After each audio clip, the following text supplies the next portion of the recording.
All right. So our first, let's say, substantial session of this open forum is dedicated to climate policy implementation. This is, of course, it's something we didn't really talk about last time, but we see, of course, that in the spirit of wanting to speed up the transition, to help your national or regional industry, we see a number of policies being implemented around the world that are, of course, have potential to be very important for the industry, both nationally and further afield. So that's what we're planning to discuss here. I have a very good panel from people from national regional associations. But we're going to start with a scene-setting presentation. So let me introduce to you Cécile Séguineau. Cécile is a steel decarbonization analyst at the OECD, and her current work for the OECD Steel Committee focuses on the low-carbon transition of our industry. So I think Cécile is very well placed to talk about the work that they have been doing recently on the the heterogeneity in steel decarbonization pathway. So Cécile, the floor is yours.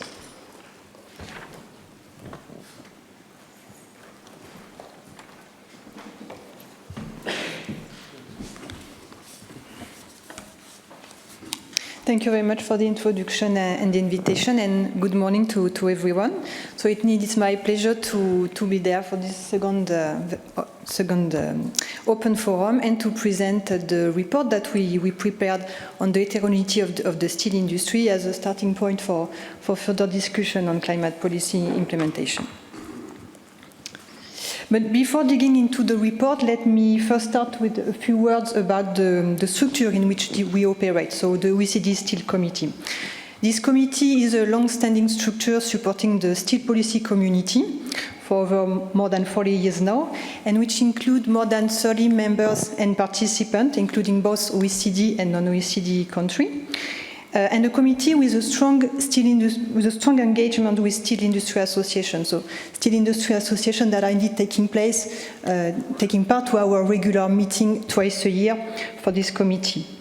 Our mission is to provide the steel sectoral expertise to our government members, including monitoring, analysis, report, and policy recommendation on the challenges facing the steel sector, but also supporting dialogue across steelmaking countries. And we work on different areas, from steel markets, steelmaking capacity, trade, competitiveness, raw material, and decarbonization as the topic of this report.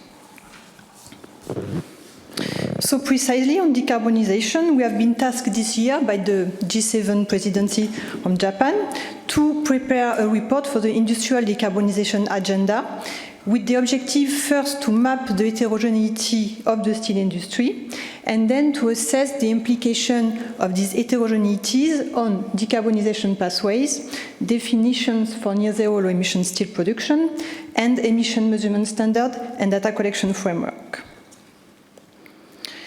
So as a very brief introduction, we already mentioned, but what is at stake? So on the one hand, we have climate goal and global net zero emission objective that cannot be achieved without decarbonizing the steel sector, because the sector represented an important part of global emission and industrial emission. And we have now almost all global steelmaking capacity and production, which is located in countries that have announced a net zero target. So it means that a deep decarbonization of steel production is required also to meet this national target. So in other words, we have decarbonization clearly becoming an imperative for the steel sector across all steelmaking regions. And we also know that there are various challenges to reach this deep decarbonization on various aspects, on technologies, investment, access to strategic input, trade, social aspect, and so on. So we have common challenges toward one common goals, but with different steel industry characteristics. So how do we get there? And this was precisely the starting point of the report on the heterogeneity of decarbonization pathway. So first, why considering heterogeneity is important? First, to achieve climate goal, of course, because decarbonization scenarios show that we need multiple routes, multiple technology to reach net zero, but also because to decarbonize, to reach climate goal, we need to decarbonize the sector globally. And so we need all steelmaking regions embarked in the decarbonization agenda. Second, it's important for considering inclusiveness, because by considering heterogeneities, more countries are part of the decarbonization agenda, which in the end lead to a more efficient transition globally, because all steelmaking regions, as I said, are embarked in the decarbonization agenda. And ultimately, it also goes in the direction of increasing the level playing field, because all steelmaking regions now would share a shared interest in decarbonizing steel.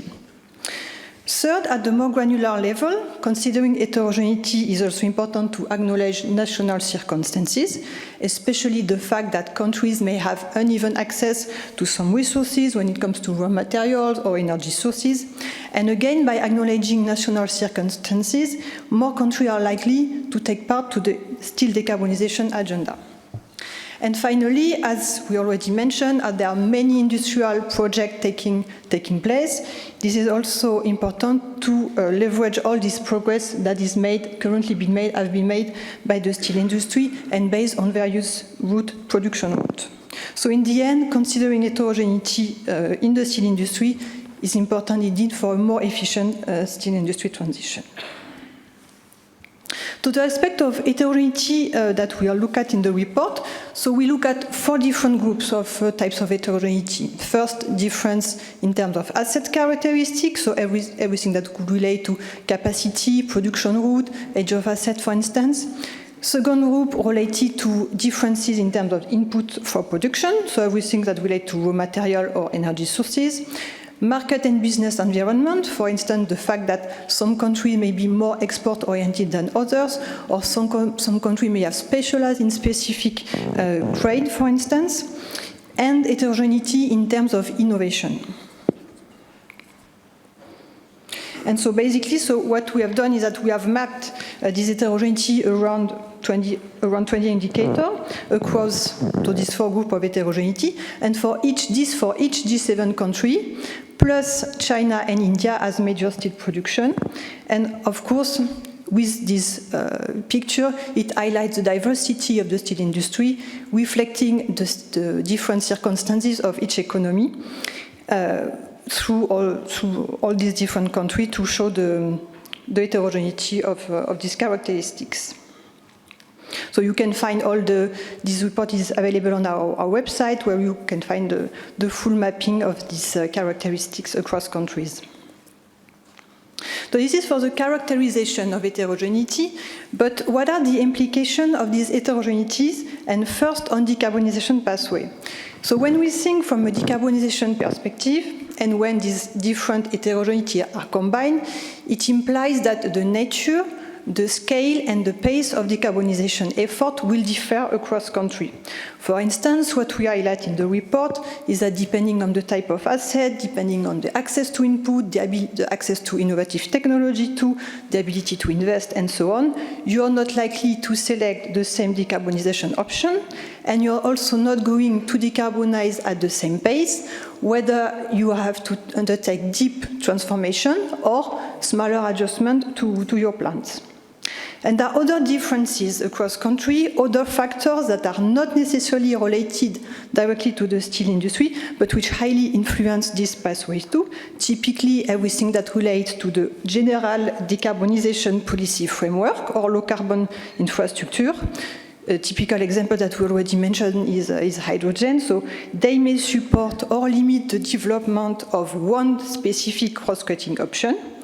And this may indirectly drive decarbonization choices for the steel industry too.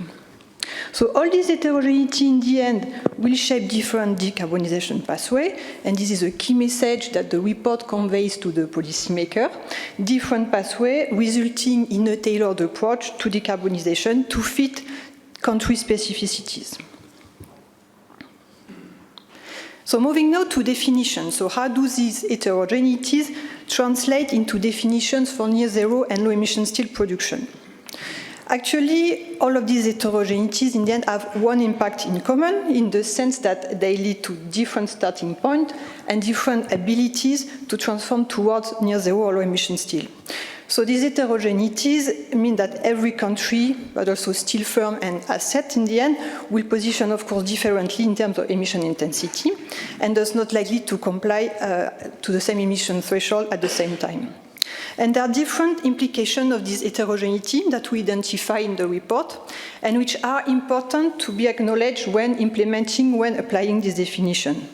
First, the fact, of course, that differences in terms of starting point mean that the level of emission reduction required across countries will differ.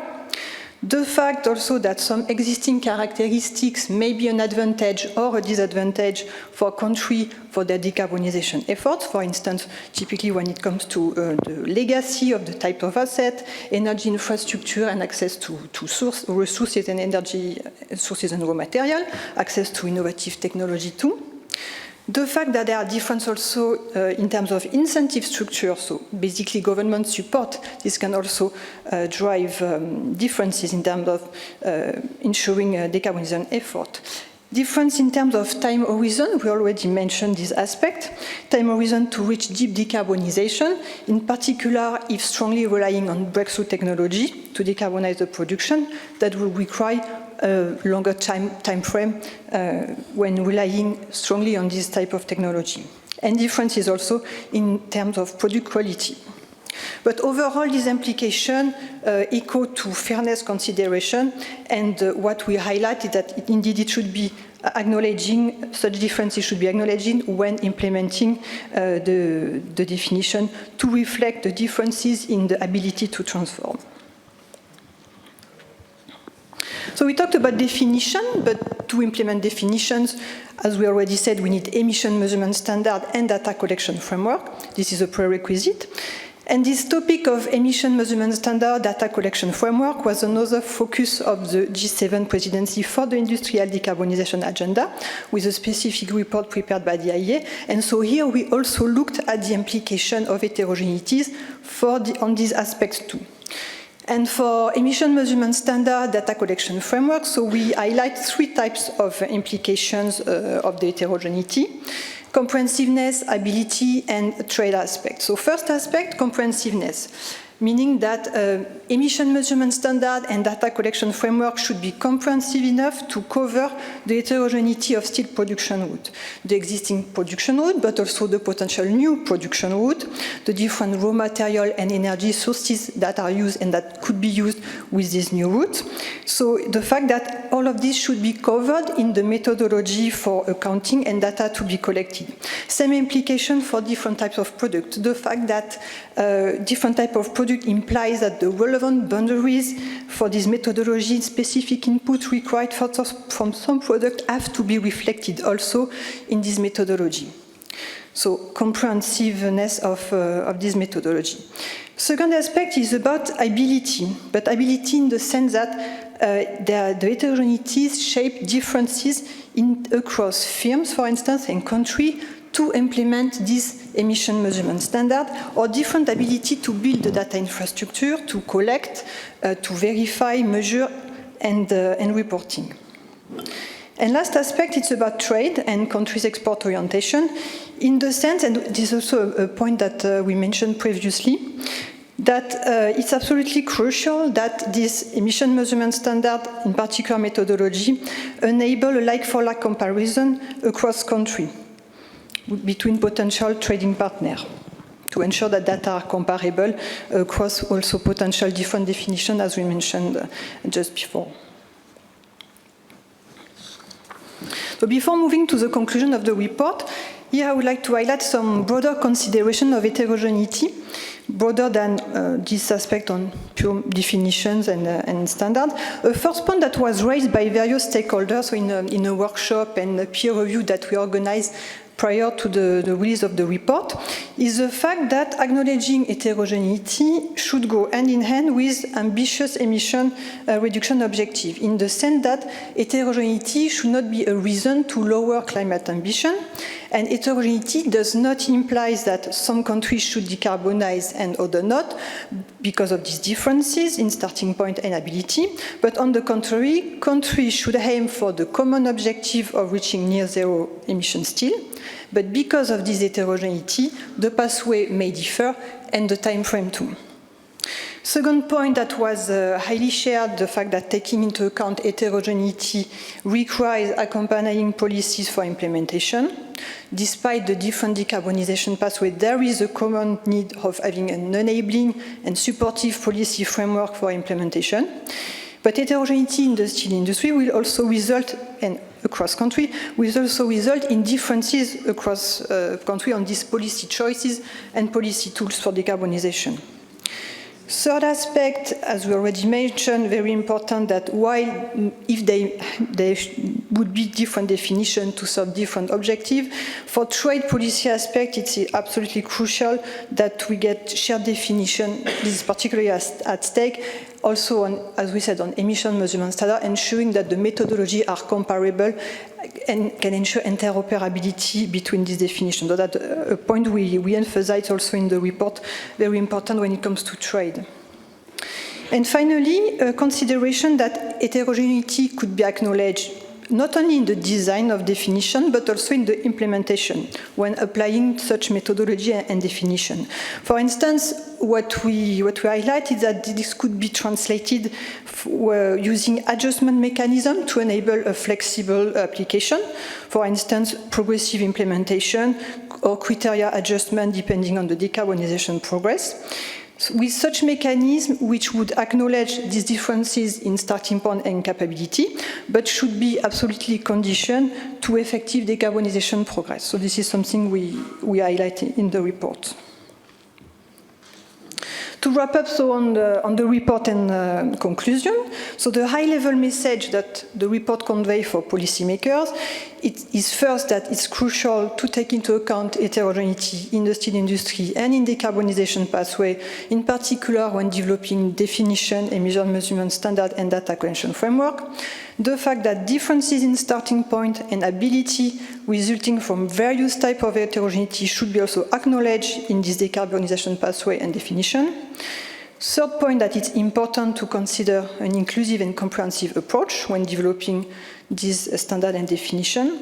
And finally, that it's essential also to ensure the involvement of the steel industry, of the policymakers in a relevant domain, and this includes also, of course, in the field of energy, industry, and trade, and other stakeholders to foster the policy support for steel decarbonization across countries and across regions.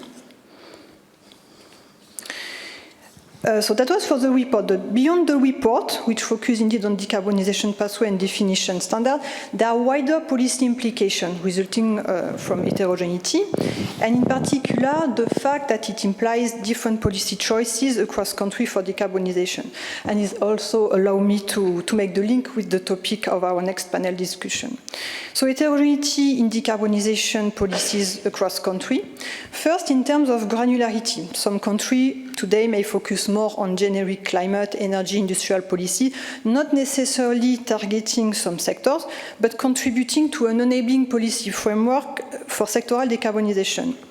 Other level of granularity, some countries may have decarbonization policies that are most cross-sectoral focused, including focusing on cross-cutting technologies. And the next level of granularity would be indeed a policy focusing specifically on the steel sector, so a sectoral approach, which is clearly today not very developed when we compare to the state of art. Today, policies announced and implemented are rather focusing on this generic and the cross-sectoral policy. But this is a point that is crucially needed indeed to ensure successful implementation. So heterogeneity in terms of policy, in terms of granularity, but also heterogeneity in terms of targeted field. So the fact that the scope that policies are aiming to target may differ across countries. Some countries may focus today more on certain areas of decarbonization, on supply, on demand, on trade, on innovation, and so on. And finally, heterogeneity in terms of policy tools to implement this aspect. So we may have some countries focusing more on the mechanism to improve the business case of net zero line project with financial support, for instance, de-risking mechanism when it comes to tax incentive or revenue guarantee, carbon price, taxonomy to improve indeed the business case of net zero line project compared to the conventional option. But also beyond financial tools, other tools such such as indeed standard we discussed, green public procurement, sectoral target, and trade measure, particular agreement based on emission-based criteria. So this is all the full range of policy tools that is available, but some countries indeed may focus more or less on this type of tools. So what's next in terms of heterogeneity? So this report for the G7 was the first step to characterize heterogeneity in the steel industry. And next step will be about the heterogeneity precisely in terms of policy for implementation, mapping heterogeneity in policy for decarbonization, steel decarbonization. So this will be this is a work that will be undertaken at the OECD through 2 international fora. The first one is the Climate Club. So the Climate Club is an initiative for the German 2022 G7 presidency with the objective to accelerate industrial decarbonization in an inclusive way, and which will focus in the coming year on steel and cement. So this will be launched at COP28, and currently the interim secretariat of this Climate Club is hosted by the OECD and the IRA, and it will include indeed work on this policy implementation aspect and heterogeneity in terms of decarbonization policy. And the second forum, indeed, the UCD Steel Committee, where we are currently working on mapping the heterogeneity of companies' decarbonization strategy and the policy option. So this will be also a way to provide recommendation in terms of policy implementation. And also in the idea of heterogeneity, we're also currently working on the heterogeneity in scrap supply, scrap demand, and scrap trade in a net zero context. So this topic of heterogeneity still continue, and I think that we'll also discuss in the next panel discussion. I stop here. Thank you very much, and happy to answer to various questions. Thank you.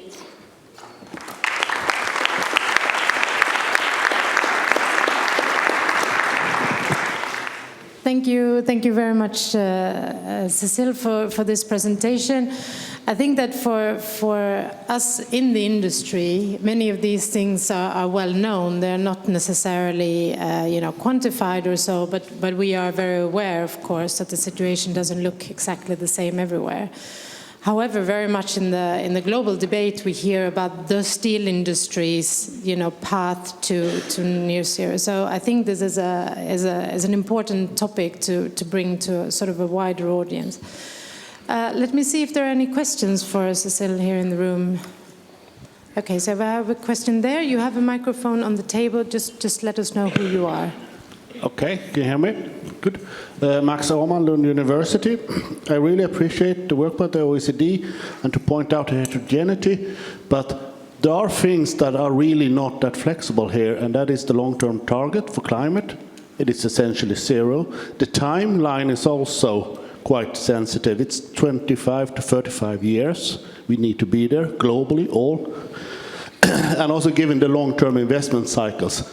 Aren't you risking of overemphasizing the flexibility that can be used in different definitions and approaches to this? I mean, with that kind of facts, climate change has to affect all investment decisions today.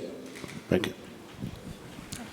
Yes, thank you for the question. So indeed, what we highlight when we talk about differences in implementation, in definition, is that in the end, the objective should not be lower. So what we say that heterogeneity should not be a reason to lower climate ambition. So the countries should strive for a common objective of near zero, but then there is a reality that depending on the starting point, the change cannot operate overnight. And it's even not a matter of, availability of technology or energy. It's even just the fact that you need to build, and so EPC consideration, I would say. So how do you do to take the reality of the steel industry? So what we think is that overnight, as this cannot happen, you have to, but as you have also to incentivize countries to continue to decarbonize, you may put in place some mechanism, temporary measure, temporary threshold, for instance, in order not to exclude them of this definition, but it should absolutely be conditioned to progress, because otherwise, this is what you mentioned, otherwise you do not realize progress. So this is very important to have some condition to toward this progressive decarbonization.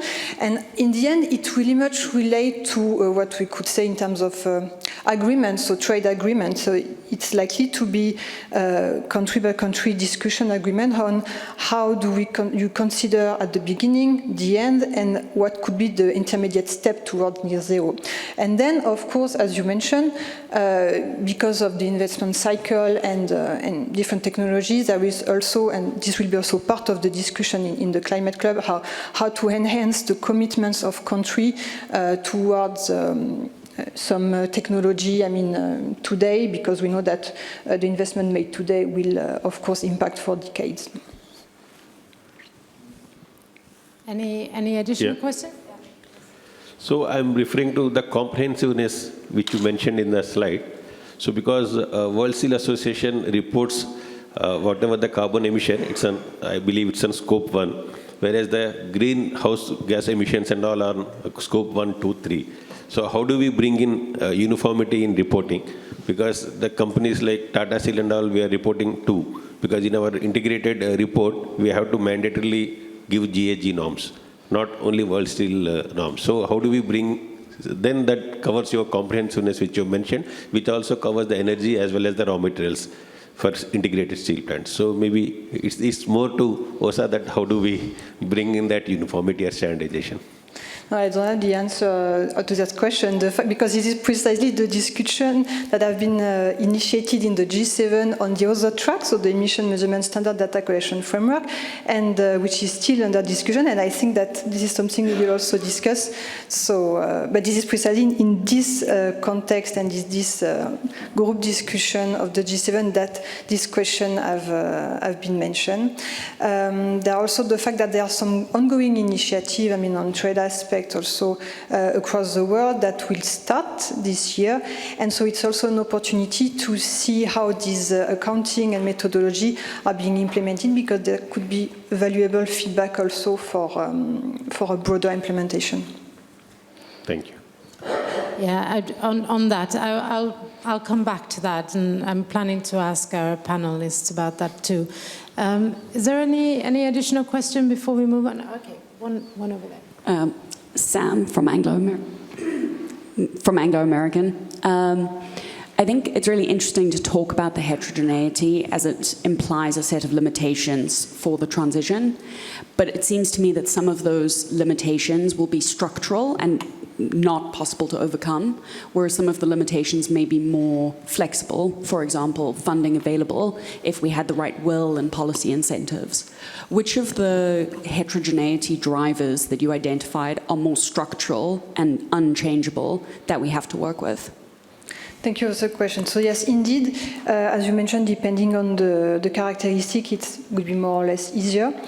And one lever to enable the transition is, of course, the policy aspect, but it's necessary but not sufficient, because it's a mix of policy aspect, but also involvement of the industry and the financial institution.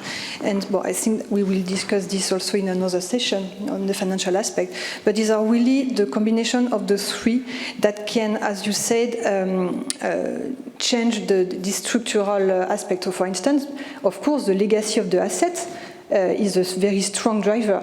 If you start with EAF or BF-BOF, you're not playing on the same chessboard, that's clear. So then the policies can help to, in terms of supporting the transformation with support de-risking mechanism to increase the business case of new technology. But there will be also consideration and discussion, thinking about the design of policy that really enables the shift in the sense that how do you manage the existing assets? Because we talk a lot about new asset, new production, but actually one of the core difficult point is about what do we do with the existing asset? Are you transforming the asset? Are you transforming completely, partly in several steps? Are you retrofitting? So this is there that in this specific area where the policy can help, but not only, there is the strong need of the financial community also to discuss more broader consideration, in particular when it comes to emerging economies. How do you increase access to capital? How do you lower the cost of capital? So these are intertwined questions that are really important. Yes. No. I think there was there an, yeah, okay, we'll take one last question before we move to the panel. I'm sorry if I missed this in your presentation. When you were considering the differences, sorry, Matthew Wenman-Smith, One World Standards. When you were considering the differences between countries, did you look at the difference in scrap availability between different countries, which is 10 or 15, factor of 10 or 15 difference between different countries and regions? Yes, of course. This was a parameter that was looked with the data available, of course. And this is also one driver that makes in the conclusion say that uneven access to resources and access to resources may be an advantage or a disadvantage. This is also typically include the scrap availability. Of course, it should not be underlooked the fact that there are also many options and policy to be put in place for scrap itself, so to increase the availability but also availability.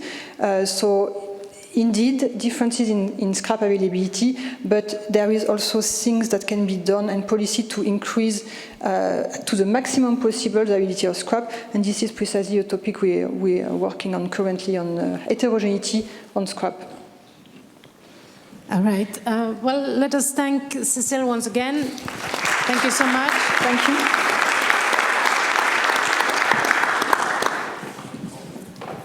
And then we're going to move into the panel discussion. And you've all seen the panelists because they're sitting here on stage already. But let me introduce them to you. So we first have Philip Bell. He's the president of the Steel Manufacturers Association, or SMA, in the United States. He has at least 25 years of experience in the steel industry in various different positions and companies. We move to Kevin Dempsey, sitting next to him there. He's the president and the CEO of the American Iron and Steel Institute, or AISI, that is also based in the US, of course, and he's well known in the industry and trade circles over there. Next, I have the pleasure to introduce Axel Eggert. He's the Director General of the European Steel Producers Association, Eurofer, based here in Belgium, in Brussels. And he's the Director General since 2014, and he has previously worked at the European Parliament. Next, we have Mr. Huang Dao. He's the Deputy Secretary General at the China Iron and Steel Association, or CISA. He's also the Vice Chief Engineer, and he joined CISA in 2001. And I'm very happy to see Mr. Huang Dao, because he used to be a member of my Environment Committee many times, many years ago, so it's nice to see you again. We have online, we have with us Alok Sahai. He's the Secretary General of the Indian Steel Association, and he has nearly 4 decades of experience in the sector. So very welcome. It's a shame that you can't be with us, but we're very happy to have you online. And last, let's move to the next one. Last but absolutely not least, we have, yeah, okay, great. We have with us Hiroyuki Tezuka.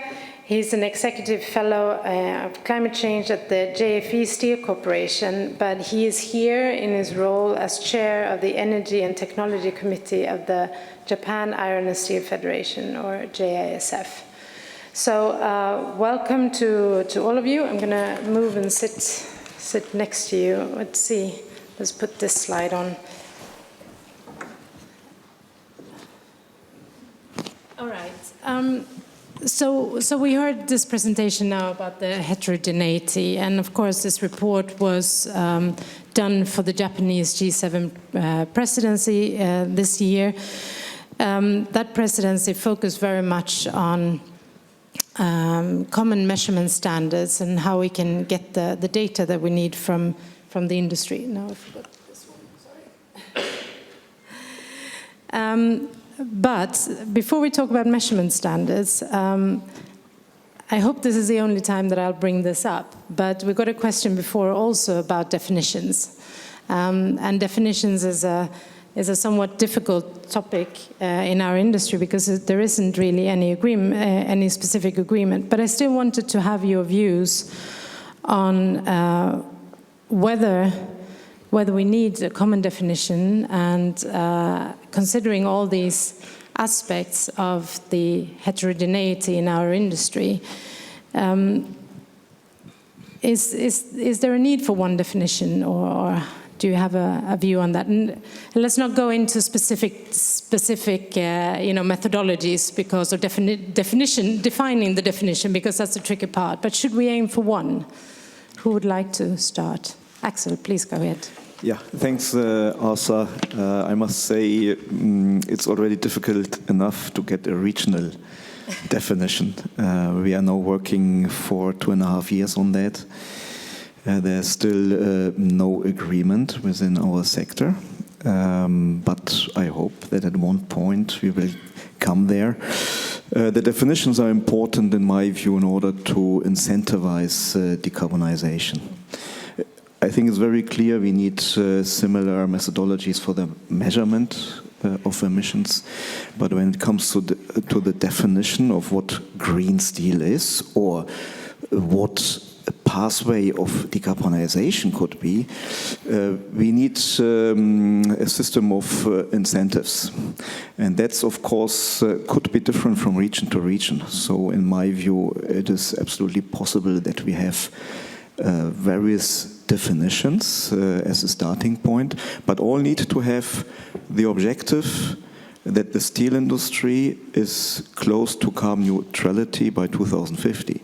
That is the most important aspect. You need to have an objective, time objective, probably several time objectives, as we have in the European Union, in order to incentivize the investment. And that's the definition about incentivizing investment. Yeah, please. Yeah, also, I had a very interesting conversation at the reception last night about green steel definition. And the conversation kind of led to the idea that maybe we should be focused as an industry more on standards and methodology and let the end users of steel define what green products are. Because if we do that, what you're going to naturally see is the focus on the absolute value of the lowest emission steel, which is what everyone on this stage is trying to accomplish here. We're trying to lower emissions. And so I don't think we need to define green steel as much as look at what standards and methodologies we use, and to Axel's point, what kind of incentives and support are in place to get us there. So if you focus simply on the absolute value of the emissions of the steel we produce, that's going to lead to the net outcome that we all want. Yeah, I'll just echo on what Phil said. I think it's overly simplistic to say there can be a single definition of what's green steel. First of all, there are many different steel products that are being traded. And what is possible today in terms of the carbon emissions level you can reach varies dramatically from product to product. A lot has to do with how much scrap can be used to make a product, and therefore how low you can get today. But so I think it's really will set us off on a tangent if we try to come up with a definition of green steel. We won't be able to reach it. Instead, we should be focused on how do we all agree on how to measure the carbon emissions intensity of steel products. We all agree on the ultimate goal of getting to zero, and then let the market figure out for different products what's the best product at any given time, because it's going to be a constantly evolving and moving target until we get to zero. All right, thank you. Yeah, Hiro? Yeah, I completely agree with Alex, and because we have heard that there is a heterogeneity in the steel, as our OECD report mentioned. So we are starting from different level of carbon emission intensities, everyone, and different products, different region, different country, different companies.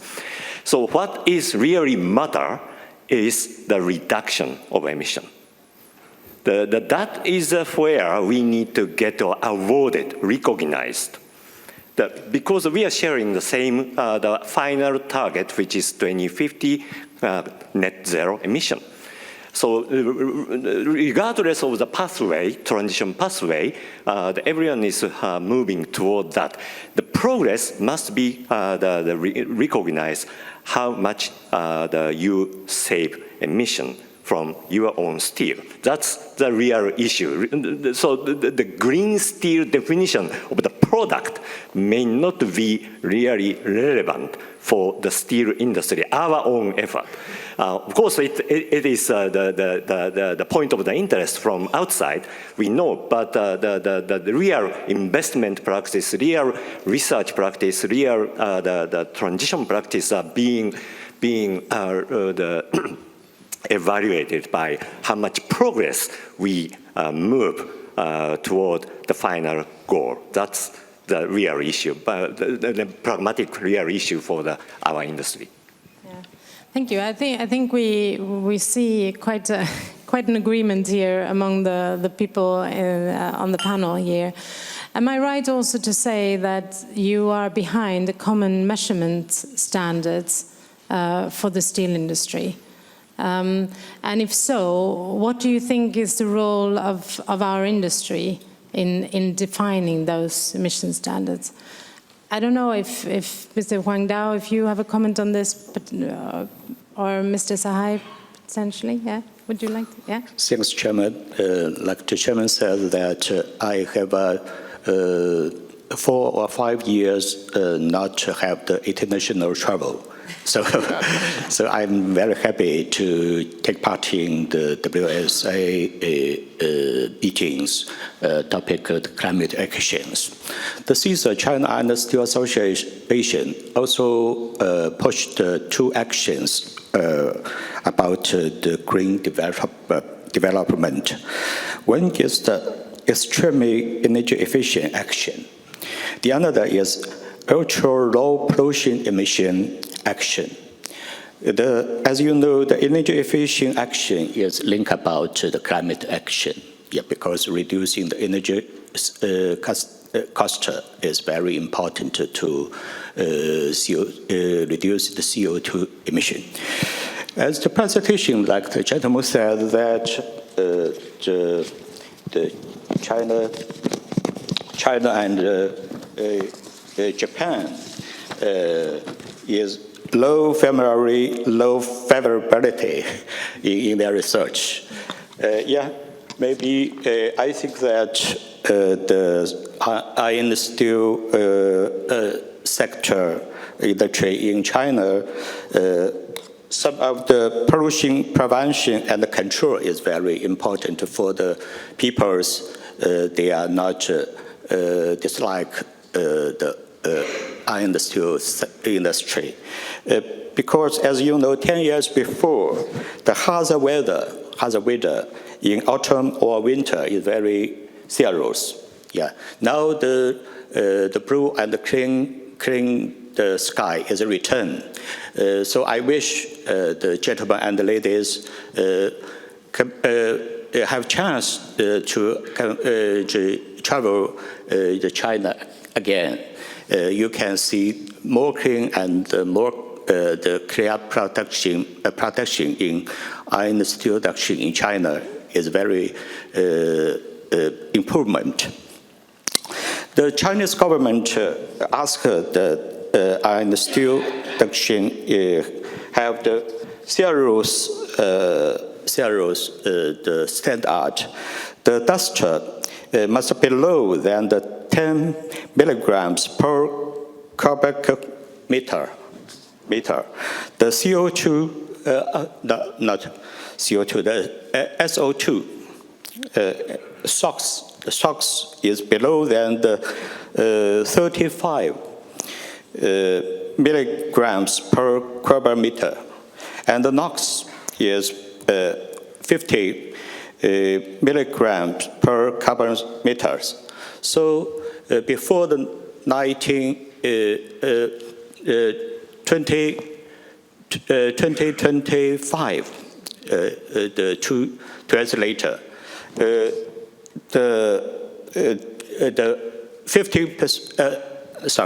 80% of the China iron steel production is much finished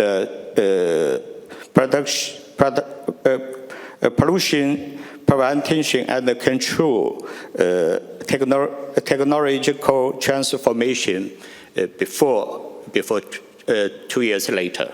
So a lot of investment pushed on this.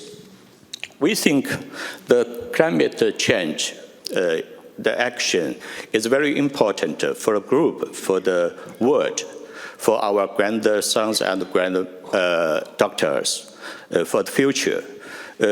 Also, the pollution prevention and control, such like the ultra low pollution emission action, is also very important for the China. Our industry, because it's very important for our family, my wife, my daughter and our son, my friend nearby our factory or enterprises. Yeah. So we think the reputation is very important. The WSA, the respected Bason, do a lot of work for our iron steel sections reputation. My opinion is the responsibility and livable also is very important for our industry sections, because our partnership or our friends also wish us to the things available for the future, for the next, because the pollution prevention and climate change climate action is good for the future. So I don't think maybe not everybody will favorable our industry section, but we need not regret what we choose these sections, because very important for the future. Because our future could use a lot of recycled steel, not used. We can use the scrap in the future. We have a lot of scraps in the future. Then we have not too much CO2 emission in our production. Thank you. Thank you very much for that, and also for bringing up some of the other topics. I mean, today we're focusing completely on climate change, but of course, all the other environmental aspects are important to bring up here, definitely. So thank you very much for that. But again, coming back to the measurement methodologies and finding a common way of measuring and reporting our emissions, I don't know, Mr. Sahai, could you provide us with a view from the Indian perspective? Right. You know, I totally agree with my colleagues on this stage, and I very much thank them for having a very clear view. Eventually, we are all working for the focus is to achieve net zero. Like, you know, some countries have committed 2050, India has committed 2070. Be as it may, whatever it is, we are all focused on achieving a net zero in a time frame. Within, even though country has kept a target at a later stage, within India, our steel companies have better commitments. Some have given 2045, and likewise, you know, different companies have different target for net zero. And in order to adapt that, we need to have a common measurement standard. There is no doubt about it. And basically, because if we have to access, to have an access to finance, or to have, you know, a tracking of progress in a uniform manner, we need to have a uniform measurement standards.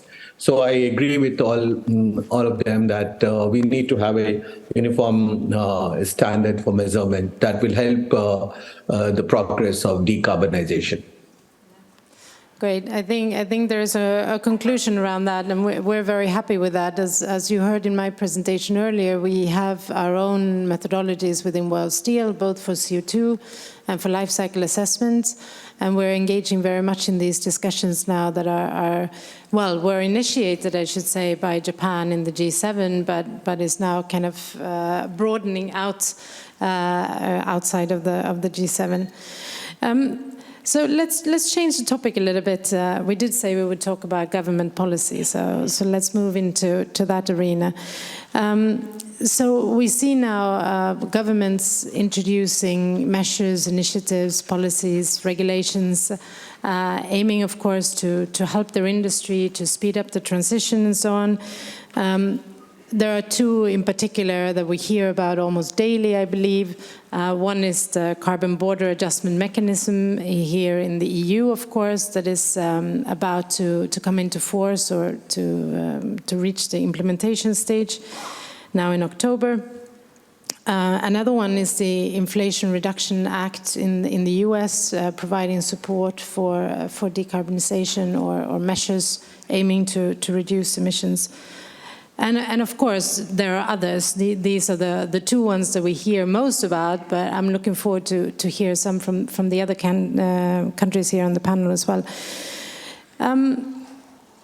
These initiatives, while of course in some circles very much appreciated or hailed as solutions or tools in the right direction, they're also being quite heavily criticized and sometimes outside of the country in question, because they are likely to have a sort of a wider implications on the industry. For example, we see discussions of whether these are compatibility with the WTO rules, that's for example for the CBAM, or whether they can be seen as excessive support for domestic industries. Let's just start with those two that I mentioned, and I'll pose the question to the panel. Are there risks with these policies? Obviously, there are benefits, of course, but are there also risks in terms of, for example, considering the level playing field and the fact of kind of moving the industry forward? So, Phil, please. Yeah, sure. Thank you, Åsa. In terms of the IRA, what you have is a very unique program that is an incentive program, and it's not even specifically targeted towards the steel industry. IRA money is available to any industry that seeks to decarbonize. Now, the benefit to that for domestic steel producers in the U.S. is most decarbonization projects are very steel intensive. In fact, we like to say at the SMA that steel is the solution for the solution providers. If you're building wind turbines, you use steel. If you're building solar panels, you use steel. If you're building pipelines to transport natural gas, or building vessels to store hydrogen for hydrogen hubs, that all uses steel. Electric vehicles use electric steel. Electric vehicles use advanced high-strength lightweight steel. All of these industries, the energy industry, the automotive industry, the wind and solar industry, are benefiting from the IRA. So the IRA is not a direct pass-through of dollars to steel producers. It's an incentive program that makes those that are interested in a lower carbon future pursue steel-intensive products. I do not think that there is a risk there. In fact, it's my hope that more governments will take this incentive-based approach as opposed to regulatory approach to lowering carbon emissions. Thanks. I don't know, Kevin, if you want to add something to that? Well, I think Phil is correct on what he said. I'd say, you know, the critical issue, I think, is in terms of risks, is if we try to establish one policy mechanism that is to be adopted universally. I think we're going to need a lot of different policy approaches, just as we're going to need many different technologies to reach net zero, because it's going to depend on, you know, the energy availability, and as well as raw material availability, which is going to vary from region to region. The advantage of the Inflation Reduction Act is that it is not a government mandate. It is a tax incentive generally, and it allows the private sector to see what to experiment with different approaches, with wind, with solar, with hydrogen, with carbon capture and storage. So it's not targeted on one technology or one industry. It's broadly available, and then it allows the market to work and to see what can be successful. Can I? Yeah, I'll come to you here. Wait a second. Let me ask Axel first, because of course CBAM is a how can I say, a consequence of the EU ETS that has been in place for quite some time, and where the steel industry is one of the sectors covered, right? So if you could give us some views from your affairs perspective on CBAM. Yes, of course. First, I would like to comment on the IRA question as well. Go ahead, I think, that's fine. In Europe, at least, the steel industry is a bit of jealous of that program. Of course, you can argue some aspects, the requirement to use domestic steel, for example, under the IRA. But overall, I think it's a positive move to incentivize the steel industry in the US to decarbonize. What concerns the CBAM, it's a bit, it's going in the positive direction, but it's still a drop in the ocean. Because what we are doing in Europe with the CBAM is, we look what are the costs of the CO2 certificates, which we have to purchase on the EU market, and that has to be mirrored in costs for incoming products, steel products. We do not look at the capital investment, 30 billion. We have to invest in new installations in the next 8 years. More than 50 billion for the operational costs, so other energy carriers such as hydrogen, electricity. So this is all not covered by the CBAM. So our industry, as Europe wants to go ahead and wants to decarbonize its industry much faster than in most other regions around the world, this creates, of course, significant costs. The ton of steel will cost much more in Europe in the near future than elsewhere in the world, only because of that policy. And that is not mirrored in the CBAM. The CBAM is also only addressing around about 5% of the total productions of those steel companies exporting to the EU. While the carbon costs in the EU are addressing 100% of EU steelmakers' production. So you can calculate the consequence for your balance sheet. So no one could say, first of all, that this is not compatible with WTO, because there's just equalizing part of the costs, incentivizing part of the decarbonization efforts of other industries, but it's not sufficient to drive global decarbonization of the steel industry. Therefore, I also not, Alok must say, I'm not so happy about your target 2070. That should not be the reality for the steel industry. Even though we are so-called hard-to-abate sectors, but the industry, in particular the steel industry, can decarbonize more efficiently than any other sector, in terms of costs including. If we decarbonize steel, what will be the additional costs of steel in a washing machine? 12 euros. In Europe, that's 5% of the washing machine, not more. In cars, it's 200 euros. Maybe less, maybe a bit more. So we can do that, and we need to do that. 2050 is a target, because it will be, and we see this now, much more difficult, for example, for households to decarbonize, because of the costs of decarbonization. So, and it plays also into, of course, competition among the steel companies. So I can only appeal on India and on you to do more efforts. Somehow it cannot be that we do the investment and then we are basically removed from the market because the green steel costs more than conventional steel. Currently, only the next 3 years, according to OECD figures, we have capacity additions globally of around about 165 million tons capacity. The corresponding emissions of these 3 years capacity additions is more than the total CO2 emissions of the total EU steel industry today. So all what we do in Europe, European steel industry, by 2050 is outpaced in 3 years. And that cannot be the way forward. We should in our own foot if we really believe that we should fight climate change. Sorry that I had expanded, but I think it was important to point these issues out. But it leads me to refine my question for the 3 other panelists here. Because, well, one is the remaining questions, you know, how are your countries or your companies thinking about these new developments in the EU and US? But also, what is happening in your countries to meet these? Are your governments getting inspired by the IRA, or are they more likely to go down the route of emissions trading, for example? And I've seen here you already indicated you were, so I'll start with you.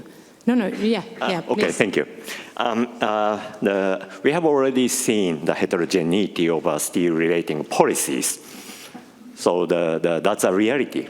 And actually, basically, the two policies are colliding with each other, I believe, because the U.S. policy approaches the low carbon cost and the incentivize the new technologies. Then, while the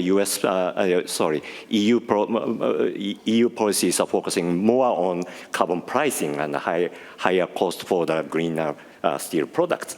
Then Japan announced this year the green transformation strategy, which includes steel strategy, which is the combination of those, or a hybrid of those, because Japanese, the GX strategy is the putting incentives in the first 10, 15 years for the research and development, also the implementation of the greener steel production process for the first kind of the experimental the process. Then after 2032 or 33, they consider the introducing a high carbon pricing scheme, while the companies or industries are ready to implement low carbon or zero carbon technologies. So putting carbon price on the industry without having low carbon technologies, the commercially available mass produce, is just only the burden to the industry. So it's a kind of a hybrid system. So the 3 different the policies are now being on the table, but to be very honest, between now and those years, the steel industry in the steel market is going to experience the confusion, because steel is chronically experiencing the trade dispute in the past decades, even with simple pricing and the subsidy mechanism. Adding to those, we are going to introduce carbon intensity, well, carbon footprint, as well as carbon costing. We'll end up with a real confusion. By the way, those carbon intensities and carbon pricings are having no universally shared the definition of those numbers. So it will cause a turmoil. Not only among steel companies or countries, but also among steel customers. So I think this is not really the idealistic world. So we need to come up with some kind of harmonizing the process and sharing the same value, what we should do between now and then. That's my suggestion. Yeah, thanks. Would you like to provide a Chinese perspective? Yeah. The EU SEBA policies, I think, is helpful to push the iron and steel industry to reducing the CO2 more quickly. Yeah. But in China, the government now reducing the carbon trading market. Also, now is in the electric industry due to the carbon trade market in China.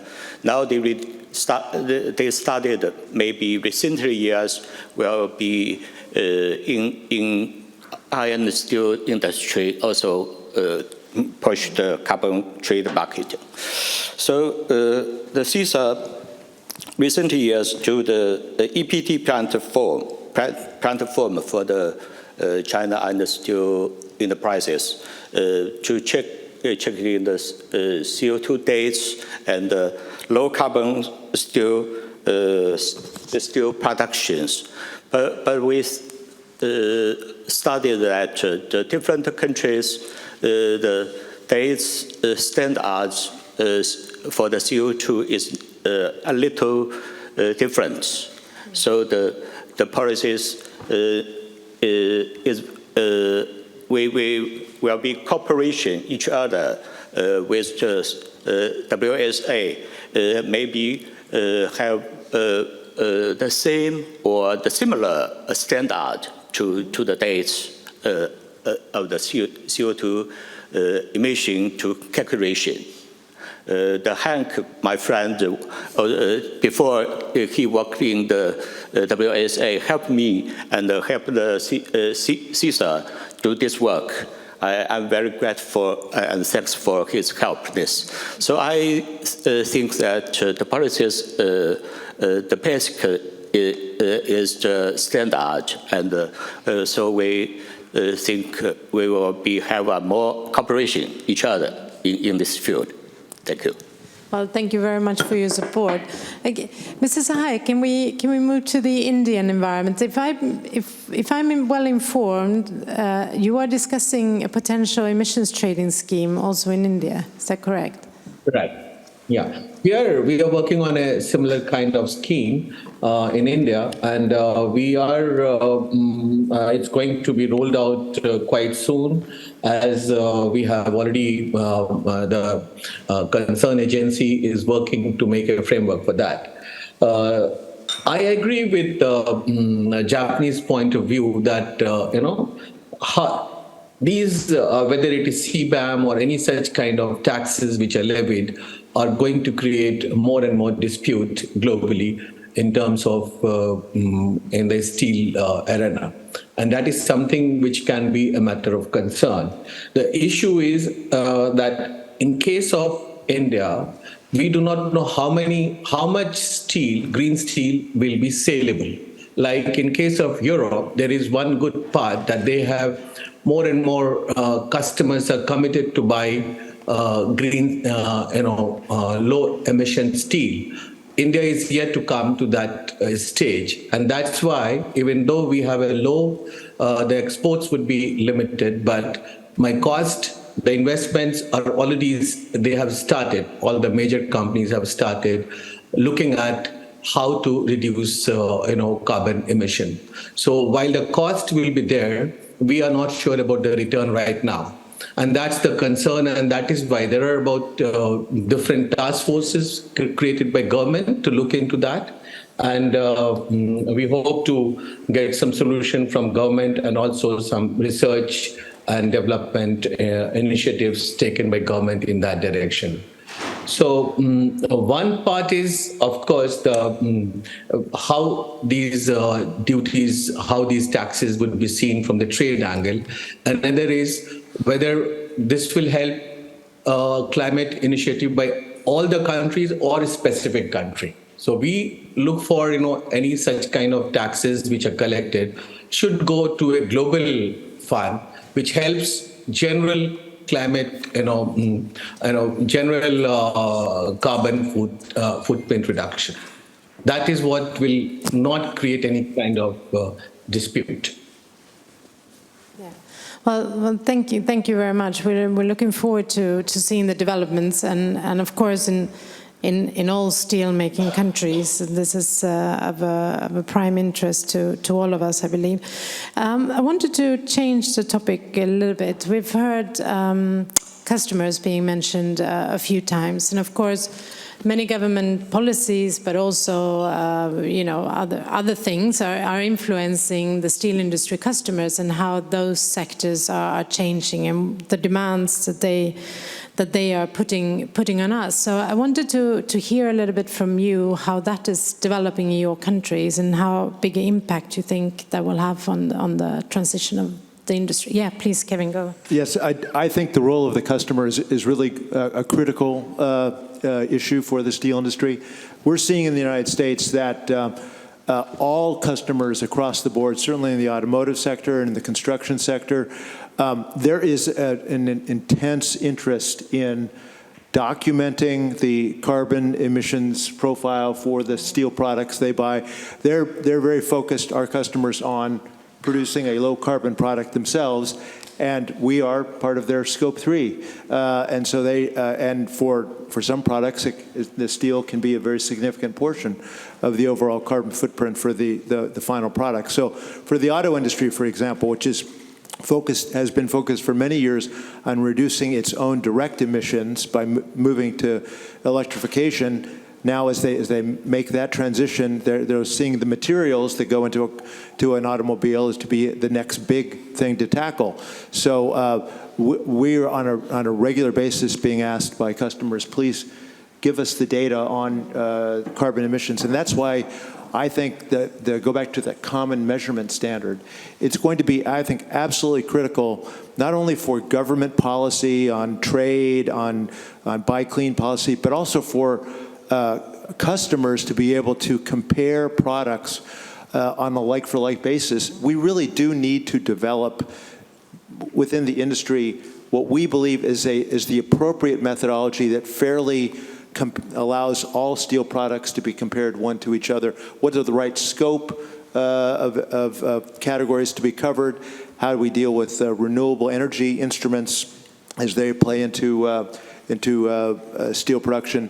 And I really think it's a great opportunity to work with our customers to help them meet their needs by documenting the progress we're making in our emissions reduction. So I think that's going to be really one of the major drivers for the industry going forward. Also, what you see in the United States is many leading steel makers are actually branding many of their products as net zero. For example, Nucor has a line of steel called Econic, which is a net zero steel that is produced for a variety of applications. Commercial Metals Company has something called Rebar Zero, which is a net zero rebar product. And SSAB Americas, and SSAB globally is a leader in sustainable steel production, is slated to produce fossil-free steel at their Montpelier, Iowa facility by 2026. So there is a lot of demand for customers out there, and what we're seeing is this willingness for end users in the United States to buy fossil-free, net zero, lower carbon steel, and even pay a premium for it. Yeah. Sounds good. I have one. Yeah? I wanted to make one more comment. When we talk about the different countries having their own system of carbon trading, how we bring some kind of common platform, like carbon costing $80 somewhere and $15 in another place and $4 in another country, and it is all 1 ton of carbon. So how do we really bring a parity in terms of pricing? That is something which needs to be very clearly deliberated. And once that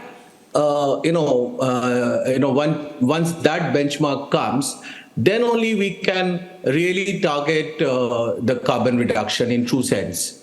So I feel that a ton of carbon reduction should be a ton of carbon reduction. And if it is someone has to access from another country, their trading system, that should be allowed so that the carbon prices somewhere stabilizes globally. I don't know how it can be done, but something the only experts can do. I'm not an expert, so I can't say that. But this has to be thought and deliberated among the all the players, because for steel industry it is important that suddenly the steel in Europe doesn't become so expensive because of the cost of carbon is so high compared to, say, Australia or India or, say, for other countries. So that there is a need for bringing parity in the carbon trading prices.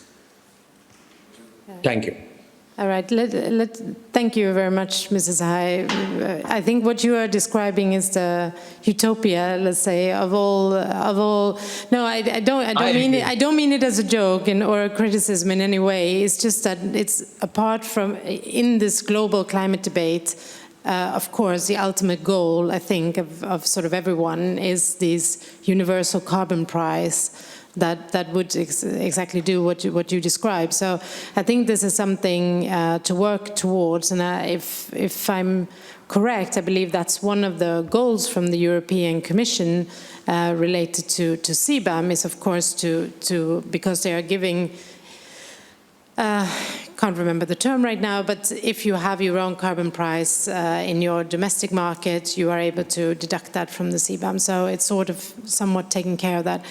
Let me just, before we open up for questions, let me just ask. Okay,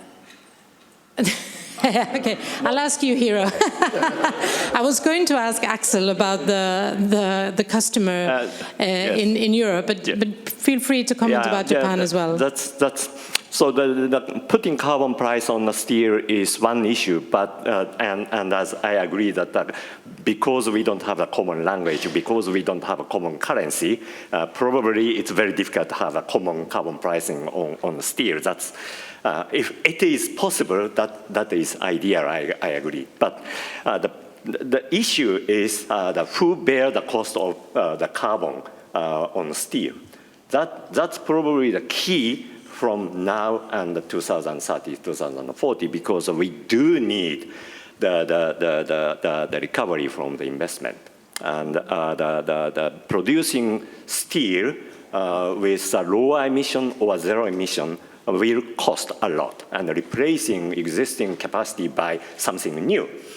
So to finance that, we do need to have the kind of confidence that we can get awarded by that investment, not the small amount, not the experimental amount, not the so-called first movers, the very the awaked customers, but the steel is a common, the basic material. So the volume market need to support the steel reinvesting the zero carbon, lower carbon capacities.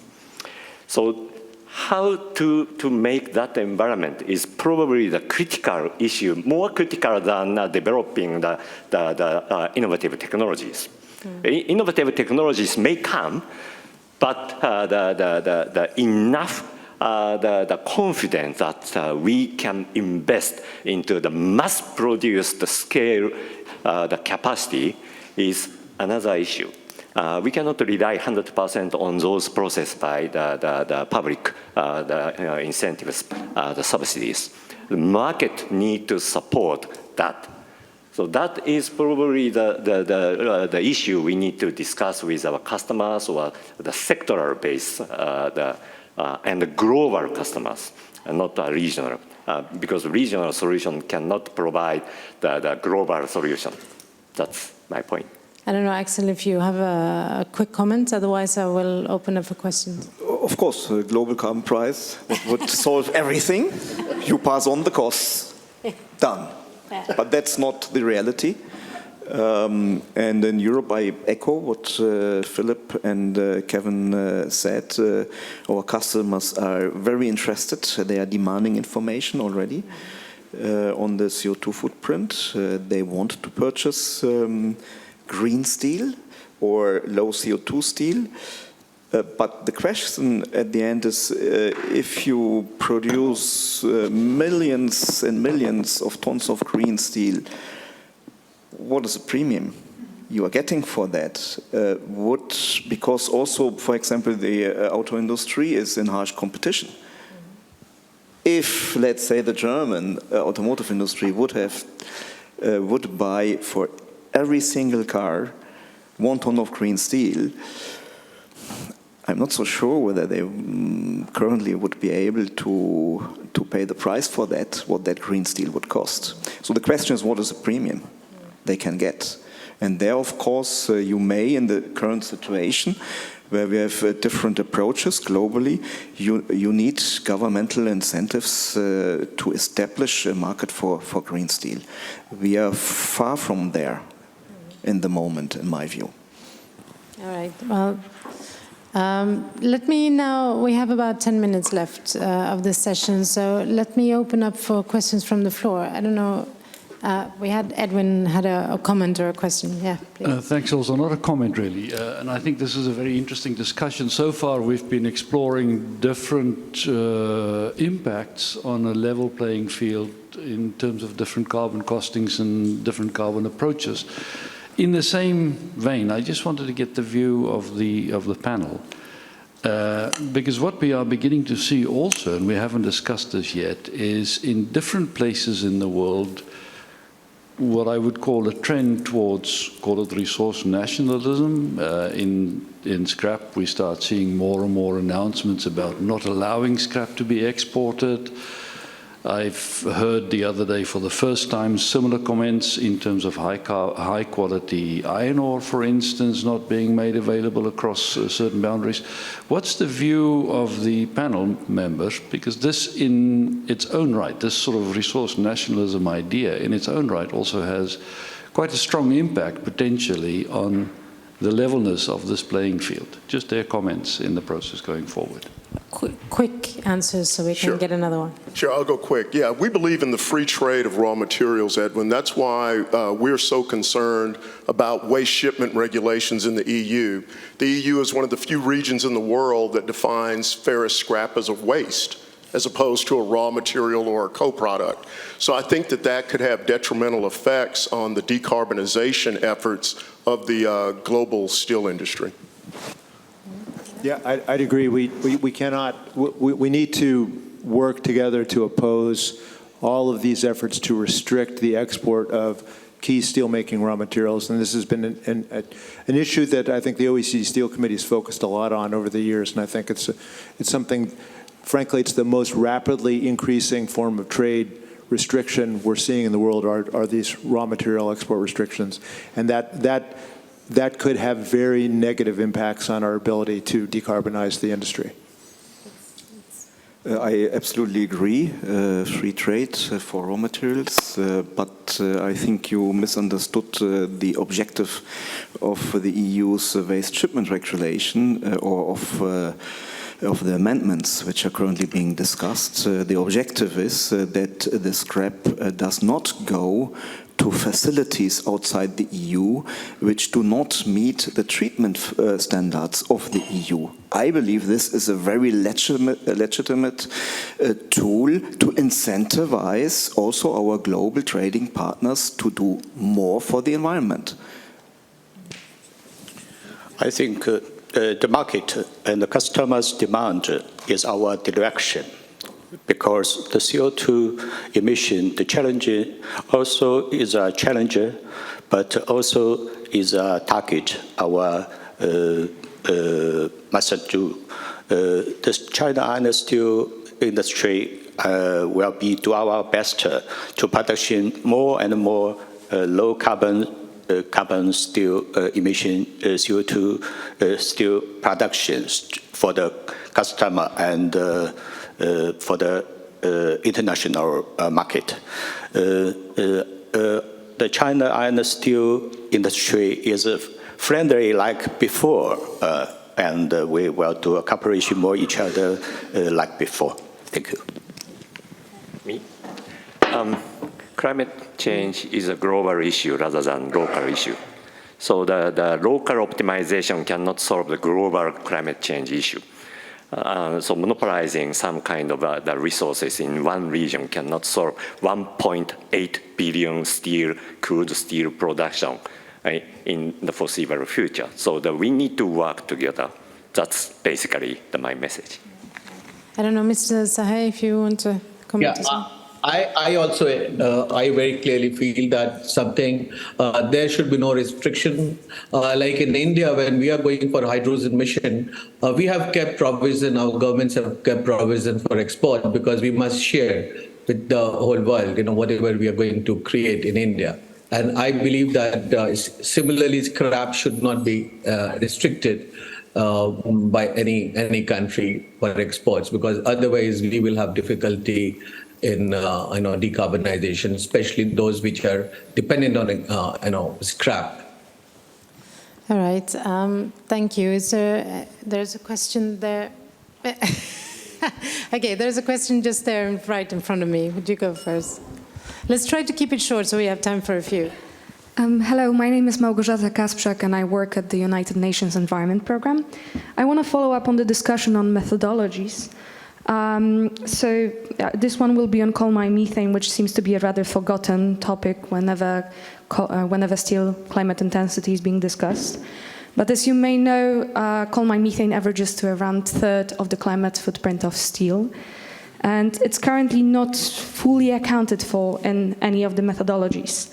At the UN, we are now working on a partnership program between the coal mining industry, civil society representatives, etc., to mitigate these emissions and to establish really good methodologies for accounting for these. But my question is, knowing that this is an issue, how do you think the steel industry could support the mitigation of the issue, and how do you think steel industry could account for the fact that it is the solution for lowering climate intensity of steel production, to lower climate intensity of steel production? All right, who would like to take this question? So if I may somehow recap and potentially enlarge the question. So it was about methane emissions from metallurgical coal mining, which is of course our Scope 3 emissions. And in our methodologies that we're using today, we're not always accounting for all our Scope 3 emissions. Is there anyone who would like to share some views on that, related to Scope 3 and how we account for that? Or? Well, I think any standard that's developed in its steel-making boundary should include mining and extraction, and there are a few standards out there that do that.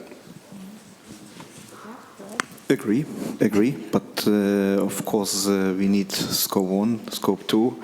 Scope 3 is very important, a bit more difficult to get hold of the data for that. So that is definitely on our agenda, and it's quite urgent to do so.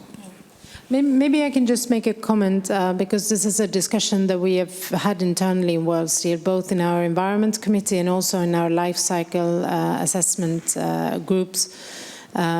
And we are in our CO2 data collection, we are not including this right now. It's partly because it's CO2, partly because it's focusing mainly on the, it's a little bit complicated. It's not exactly Scope 1, but it's the, let's say, the processes that are specific for the production of steel. So it does not include all upstream. That's one thing. But we do recognize this. We are thinking of, in these efforts of finding common methodologies for accounting for the steel industry emissions, we are looking into the boundaries, and we are planning to, for example, to enlarge our scope from CO2 to greenhouse gases, which would, of course, include methane as well. So it's definitely on our radar and something that we would like to work further on. So we should, we should continue. Yeah, we should continue talking about this, definitely.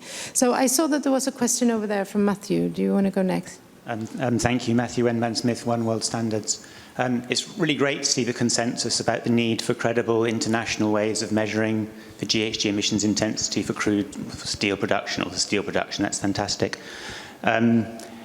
Obviously that's measured first and foremost at the site level. That's where you measure the GHG emissions intensity for steel production. Also really good to hear the panelists talking about the need for information so that the market can act on that information to drive change. Can we assume, therefore, that all the panelists believe that the GHG emissions intensity of steel production at sites should be publicly disclosed so that the market can operate?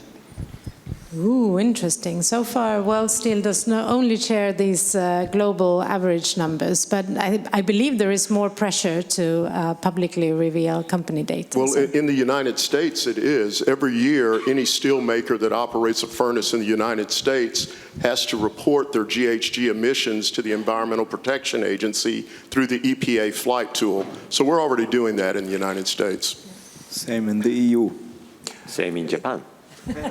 So just to correct, I mean Scope 1, Scope 2, Scope 3, as we discussed, you need to include the upstream Scope 3 emissions, and that's not disclosed in the EU. I don't know about the US. Yeah, I think the way that's being approached in the United States through government policy is the new Buy Clean programs, which would require environmental product declarations on a product basis that would capture upstream Scope 3 and Scope 2 emissions. And I think that is the wave of the future, public disclosure of those environmental product declarations on a product basis. I'm going to have to stop there, unfortunately, because we reached time. And again, it's been confirmed that we have plenty of to talk about, so we don't have to worry about not filling these days. So I will draw that to a close. Let's give a hand to our panel.